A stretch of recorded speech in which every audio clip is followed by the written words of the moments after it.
Dans cette capsule, nous allons découvrir les notions d'interaction, d'action et de force. Nous prendrons comme exemple l'étude de la chute d'une balle. En mécanique, l'objet étudié est appelé le système. Dans ce cas, le système est la balle. On va l'étudier par rapport à un référentiel. Un référentiel est un repère de temps et d'espace. Dans ce cas, la balle est étudiée par rapport au sol, on utilise donc le référentiel terrestre. On regarde ensuite avec quoi la balle interagit, quels sont les objets avec lesquels elle est en interaction. On résume cela dans un diagramme objet-interaction noté DOI. Le système étudié est placé au centre du diagramme. On fait ensuite l'inventaire des objets qui sont en interaction avec la balle. Il y a la planète Terre et l'air qui l'entoure. L'interaction entre la Terre et la balle est due au phénomène de gravitation. C'est une interaction attractive à distance. Comme elle se fait à distance, elle est représentée par une double flèche en pointillé. L'interaction entre la balle et l'air se fait par contact. Elle est donc représentée par une double flèche pleine. Il existe en effet deux types d'interactions. Il y a les interactions à distance, où le contact entre les deux objets n'est pas nécessaire pour que l'interaction ait lieu, et les interactions de contact, où le contact est dans ce cas indispensable. Comment peut-on définir une interaction ? Lorsque deux objets agissent mutuellement l'un sur l'autre, on parle d'interaction. Ici, le chien tire sur la laisse et la laisse tire sur le chien. La laisse et le chien sont donc en interaction.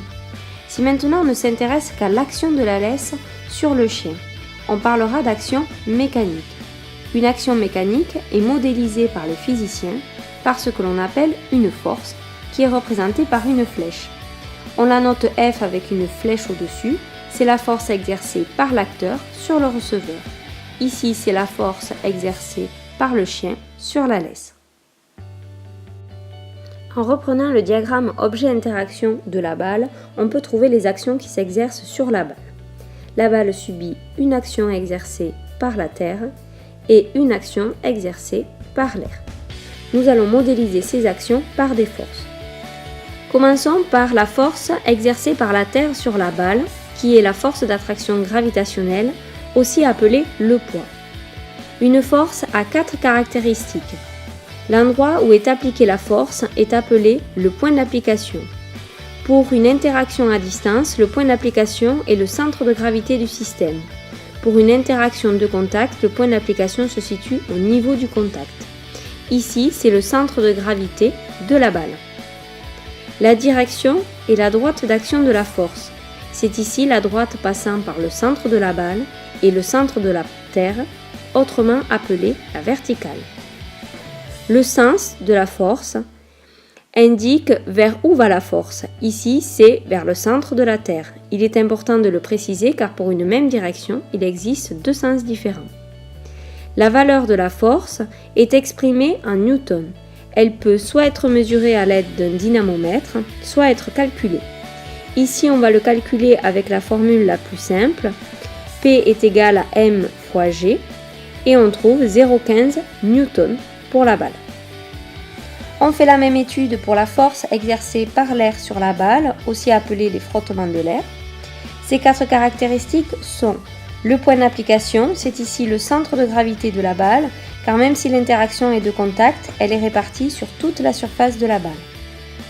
La direction est la droite passant par le centre de la balle et le centre de la Terre.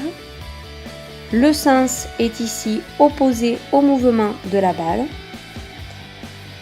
La valeur de cette force n'est pas constante au cours de la chute de la balle. On va prendre une valeur moyenne. On va prendre ici 2 × 10 puissance moins 5 newtons.